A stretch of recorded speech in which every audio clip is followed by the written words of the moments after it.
আর এই প্রোফাইলে সারা জাতীয় মানবাধিকার কমিশনের চেয়ারম্যান মিস্টার এইচ.সি. দত্তু এবং জুথিকা কার্লাজি বসে আছেন, এবং দেখুন আপনাদের ম্যাডামও কিন্তু এখানে আছেন। এটা হচ্ছে একটা এনজিওদের কোর গ্রুপের প্রোগ্রাম, সেটা আমার প্রোফাইলে দেয়া আছে, কারণ আমি 2019 থেকে এই কোর গ্রুপ মিটিং অ্যাটেন্ড করি। ঠিক আছে? বছরে একবার মিটিং হয়। এই প্রত্যেক বছর মিটিং এ কোর গ্রুপদের নিয়ে মিটিং হয় এনএইচআরসি, জাতীয় মানবাধিকার কমিশনের। এনএইচআরসির যে এনজিওদের গ্রুপ আছে, সেই এনজিওদের গ্রুপের মধ্যে যে ডিফেন্ডাররা কেস করে, সেই কেসগুলো দিয়েই কিন্তু জাতীয় মানবাধিকার কমিশন চলে। অর্থাৎ ডিফেন্ডাররা যে কেস করে, বা সাধারণ মানুষও কেস করতে পারে, সবসময় সাধারণ মানুষ কেস করবেন না, নিজের কেসের দারুণ অর্ডার পাবেন, সেটা কখনো হয় না। কিভাবে ফার্দার পিটিশন করতে হয়, কিভাবে কেসগুলোকে ফলো আপ করতে হয়, যেমন হাইকোর্টে যেমন অ্যাডভোকেটরা বুঝতে পারেন, তেমনি আমাদের কাজটাও কিন্তু জাতীয় মানবাধিকার কমিশনে এই কোর গ্রুপে আমাদের ডিফেন্ডারদেরকে এই কাজটা, শুধু কোর গ্রুপ না, তার সাথে সাথে যারা ডিফেন্ডারের কাজ করেন, অ্যাক্টিভিস্টের কাজ করেন, তারা প্রত্যেকেই কবিতা বাংলাটা বোঝার চেষ্টা করুন। আপনার বোঝার ক্ষমতা নেই, বোধ বুদ্ধিহীন হয়ে কথা বলবেন না, প্লিজ মন দিয়ে শুনুন। যদি বুঝতে চান, আর নিজেকে অশিক্ষিত প্রমাণ করবেন না। এখানে এখানে সনিকা অনেক অ্যাডভোকেট আছে, পুরো পুরো অ্যাডভোকেটরা আপনাকে দেখছে, আপনাকে অশিক্ষিত না ভাবে তার জন্য আপনি এটা বলুন। কেউ বলেন আমি হাইকোর্টের মেম্বার, হাইকোর্টটা একটা কোর্ট, এনএইচআরসি একটা কোর্ট। ঠিক আছে?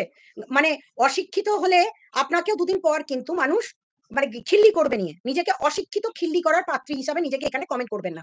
ঠিক আছে? ফার্স্ট অফ অল, অনেক অশিক্ষিত আছে, সেই অশিক্ষিতরা কিভাবে তাদের কারনামা দিয়েছে, সেই কারনামাগুলো আমি একের পর এক তুলে ধরেছি। এই প্রোফাইলে 46 মিনিট আগে আমি একটা পোস্ট করেছি। ঠিক আছে? বাংলাদেশের হিন্দুদের হয়ে কথা বলার জন্য আমাকে পতিতা বলা হয়েছে। নিচে সেই রেকর্ডিংটা দিলাম, মন দিয়ে শুনবেন। একজন ডাব্লিউবিসিএস অফিসারের কারনামা। নিচে যাকে দেখছেন, ইনি হচ্ছেন মমতা ব্যানার্জির একজন, আমি কাকে কাকে ট্যাগ করেছি সেটাও দেখবেন। হ্যাঁ, আমি তো কেউ নই, তো দেখবেন ট্যাগ করেছি মমতা। নিচে যাকে দেখছেন, ইনি হচ্ছেন মমতা ব্যানার্জির একজন ডাব্লিউবিসিএস অফিসার, নাম মীনাক্ষী বসাক। বর্তমানে খড়দার পোস্টের আছেন একজন সিডিপিও অফিসার হিসাবে। গত কদিন আগে এনার বিরুদ্ধে সারাদিন অফিসে বসে ইউটিউবের নাম করে মহিলাদের চরিত্র হনন করেন,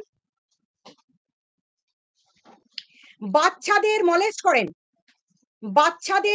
করেন, নিজে অযাচিত ক্ষমতার অপব্যবহার করে বাচ্চাদের স্কুল থেকে তাড়াবার ব্যবস্থা করেন, তাদের মা বাবাদের চরিত্র হনন করেন। এনার বক্তব্য, আমি একজন পতিতা, তাই দালালি করে বেড়াই, আর আমি কোনো মানবাধিকার কর্মী নয়। রাজ্যের পুলিশ প্রশাসন কেউ আমায় চেনে না, যদিও বা এক দুজন চেনে,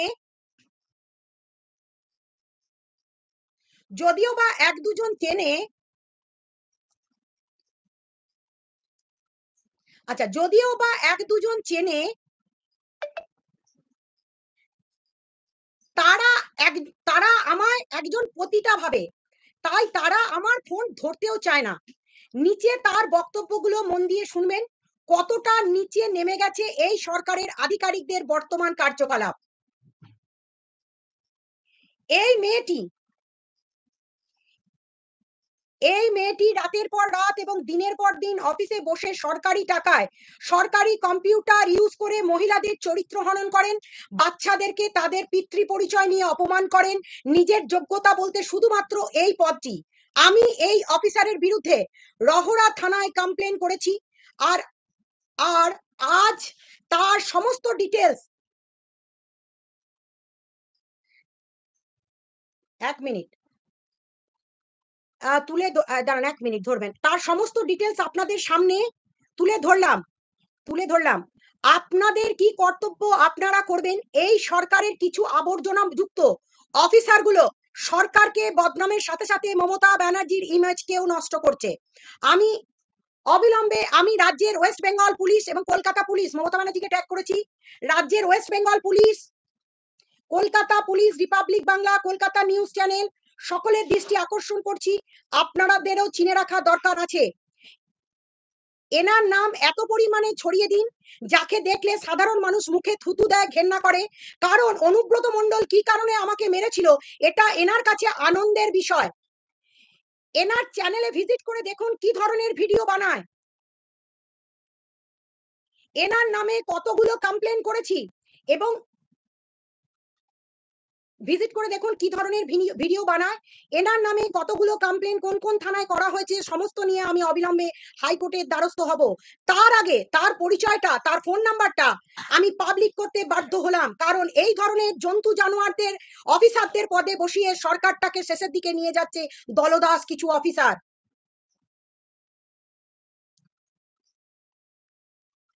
এনএইচআরসি কে ট্যাগ করেছি,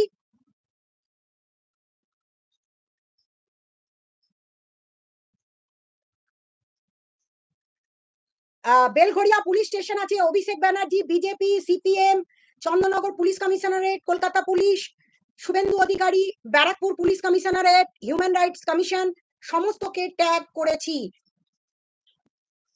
সেটা হবে ডগি নিয়ে কথা বলার জন্য, ওটা হবে, একটু ওয়েট করুন। এরপর কি কি দেখিয়েছি,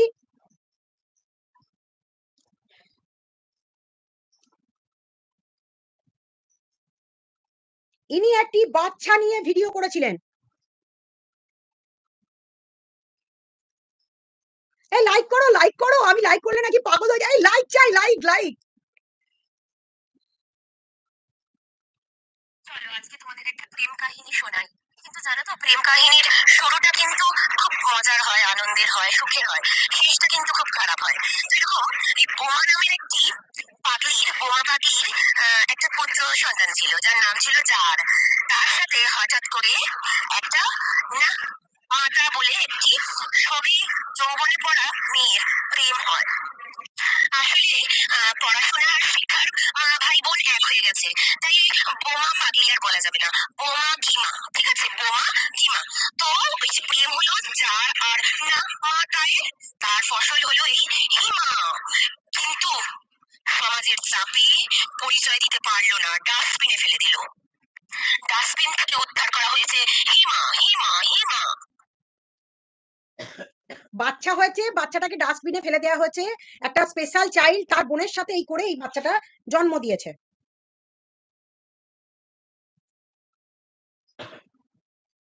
তোকে তো সেই আখ্যা দিল রে, ভয়ে ফোন করো কি আক্রান্ত ঝিঙ্কু, সেই ঝিঙ্কু পরকীয়া আক্রান্ত, এতটাই বলে দিলাম। তারই পরিবার সূত্রে প্রাপ্ত খবর। তো যাই হোক, ওই ঝিঙ্কুই তো আইডিয়াটা দিয়েছিল। তো তো সেটা তো জোগাড় করে দেওয়া হয়েছিল। ফসাতে চেয়েছিলি না? না, আমি দেখ বোকা, তোর কথা মতন এক চুটকির মানুষ, কিন্তু বিশ্বাস কর তোকে কেউ চেনে না। আমার তো একটা ডেজিগনেশন আছে, একটা পরিচয় আছে, মানুষ চেনে, পশ্চিমবঙ্গের যে কোনো জায়গায় আধিকারিক রিলেটেড জায়গায় গেলে আমাকে চিনতে পারে, তোকে তো কেউ চেনে না। উল্টে উল্টে তোর ওই ডাস্টবিন থেকে পাওয়া যেটা বনু, তাকে দেখ, প প পি ফর পাপা, প মানে আমার ডাস্টবিন থেকে পাওয়া বুনু মানে হচ্ছে সীমা, একজন পতিতা। ওই যে প প প পতিতা, ঠিক আছে, পতিতা, সেই আখ্যা দিল আমাকে। পুলিশরা আমাকে, আমাকে যদি পুলিশ ফোন করে তো পুলিশ আমাকে ভাবে আমি পতিতা।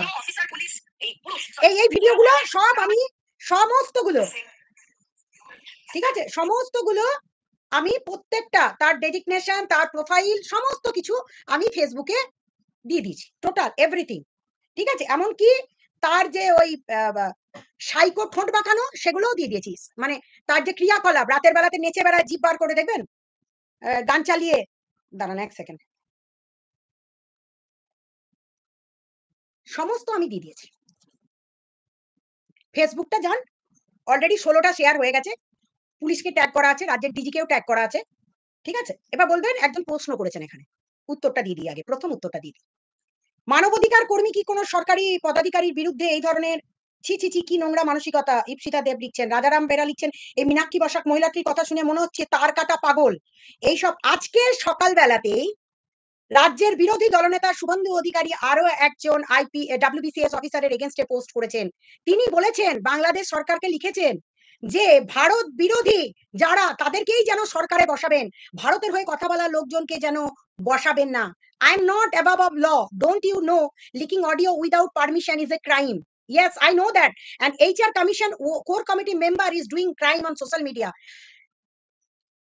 That's why I'm sitting over here and I will clarify each and everything. What exactly আমার কাজের কি কি দরকার আছে এবং কি কি নেই তোরা জানিস না, তোদেরকে শিক্ষা দেবো বলেই আমি এসছি। একটা জিনিস দেখো,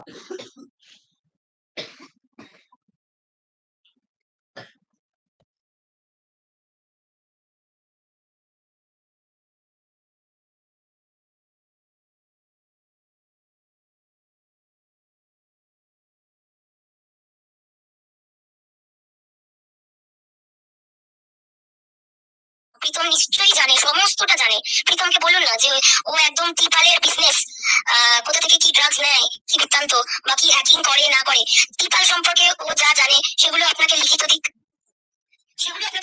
ও কোঅপারেট করুক। আচ্ছা ম্যাডাম, আমি কি কি নিয়ে কথা বলবো আমাকে একটুখানি পয়েন্ট পয়েন্ট করে বলে দিন। মানে এরা চাইতো যে আমি মানে ও কি কি নিয়ে কথা বলবে সেটা আমাকে পয়েন্ট পয়েন্ট করে বলে দিন, ঠিক আছে? কিন্তু ও কি বলছিল যে আমি নাকি ওদেরকে কনভিন্স করাতাম যে ওরা কি নিয়ে ভিডিও করবে, সেটার জন্য নাকি আমি ওদেরকে কনভিন্স করতাম, ঠিক আছে? এটা হচ্ছে আসল ও ভয়ঙ্কর ছেলে, ভয়ঙ্কর ছেলে। আমি তো ওইটুকু মেসেজ লিখেছি, তারপরে ও একটা ভয়েস মেসেজ পাঠিয়েছে। ও আমাকে তখনই ফোন করেছে যতক্ষণে রিমি স্টেশনে পৌঁছে গেছে এবং 2-3টে স্টেশন চলেও গেছে। আমি আর ওর ভয়েস মেসেজটা ওপেন করে দেখিনি, কারণ আমি বুঝতে পেরে গেলাম যে ও কতটা প্ল্যানিং প্লটিং করে চলে। ও ভয়ঙ্কর ছেলে। এটা প্রীতমের জন্য টানা দিন রাত সকাল বিকাল আমার কান বড়াতো যে প্রীতমের যেভাবেই হোক ক্ষতি করতে হবে। মালটা এখানে এসছে, দেখো এখানেই এসছে, পাগলিটা চলে এসছে, ওই ছাগলিটাকে বলছি ওই গালিগালাজের পুরো ভিডিওগুলো আবার চালাতে। নাপিতের ভিডিওটা দেখেছো?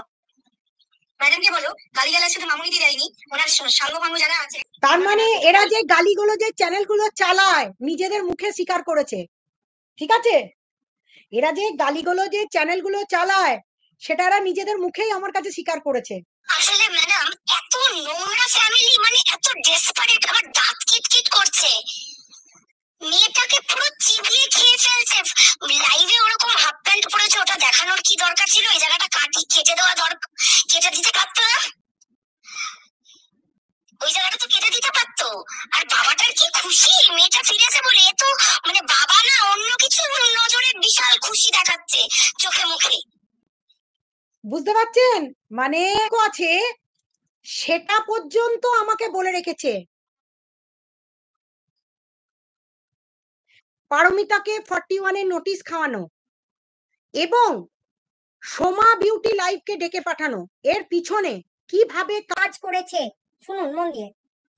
আমি প্রচন্ড প্রেশারাইজ করলাম সৌরভ বাবুকে আজকেই যাতে ওদের দুজনকে ডেকে নেয় এবং ডেকে নিয়ে 41 এর নোটিশ করে।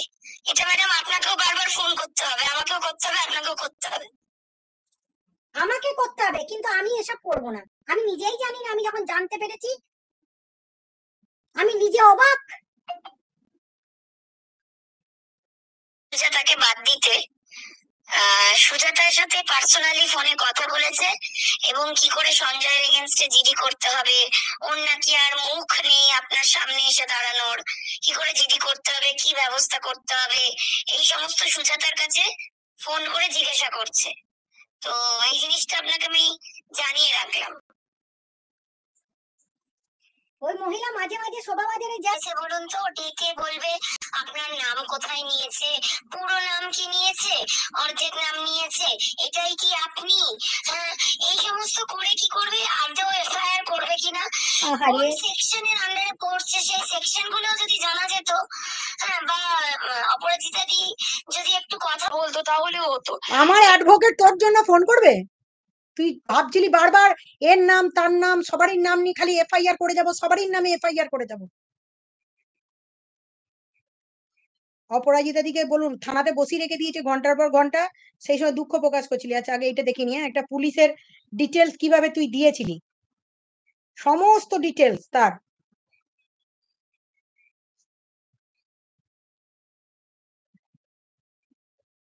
ফোন নাম্বার পর্যন্ত, ঠিক আছে? আমি তাকে পাঠিয়েছিলাম যে আপনি এই বিষয়ে থাকবেন না, কারণ অলরেডি এই কাজটা করছি।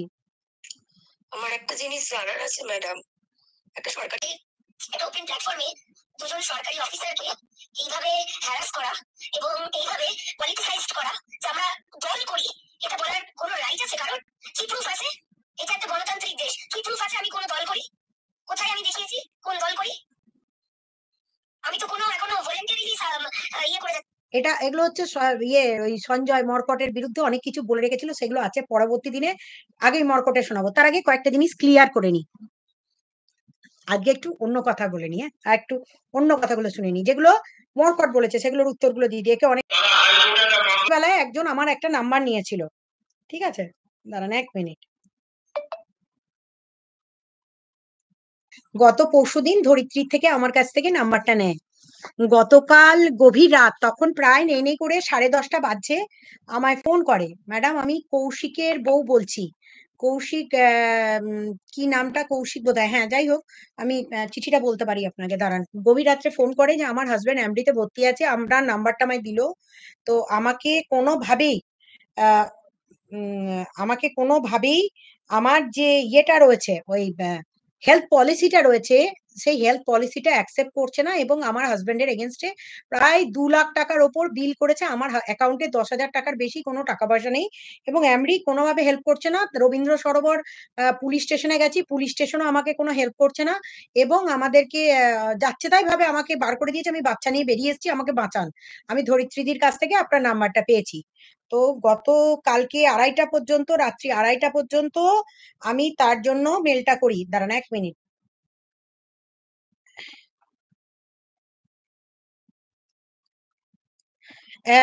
রিকোয়েস্ট ফর ইন্স্যুরেন্স ক্লেম, ঠিক আছে, কুন্তল কুন্তল ভট্টাচার্য, ধরিত্রীর বড় একজন ভিউয়ার, এবং হসপিটালে ভর্তি ছিল। ফোন নাম্বারটাও বেরিয়ে যাচ্ছে। আচ্ছা, ফোন নাম্বারটা আপনারা কলও করে নিতে পারেন, অসুবিধা নেই। তো কালকে গভীর রাত্রে মেল করি, এবং ইন্স্যুরেন্স কোম্পানি থেকে শুরু করে অম্বুজমেন্টে পর্যন্ত কেস লজ করি। রাত্রি 2:30 নাগাদ আমি অম্বুজমেন্টে কেস লজ করি, এবং ইন্স্যুরেন্স কোম্পানি টপ লেভেলকে জানাই। তারা হচ্ছে কেরালা, এটা হচ্ছে, দাঁড়ান 1 মিনিট, এর হেড হচ্ছে Manipal hospital, Manipal hospital, chairperson of Manipal hospital. তো ডিসচার্জ অফ কুন্তল ভট্টাচার্য, যার পেশেন্ট আইডি নাম্বার হচ্ছে AM আমরির হচ্ছে 10394346, ঠিক আছে। তো তার 2 লাখ টাকার ক্লেম আজকে হয়ে গেছে। সে তার বরকে নিয়ে হাসতে হাসতে বাড়ি ফিরেছে। এটা হচ্ছে ধরিত্রীর অ্যাচিভমেন্ট। সবাই ধরিত্রীদিকে একটু থ্যাংক ইউ জানিয়ে দাও। ধরিত্রীদির কাছ থেকে ফোন নাম্বার পেয়ে সে আমার উপকার পেয়েছে, এবং সে যথেষ্ট পরিমাণে, মানে জাস্ট কিছুক্ষণ আগে বাড়ি ফিরলো, এবং তার বক্তব্যটা আপনারা একবার শুনে নিন।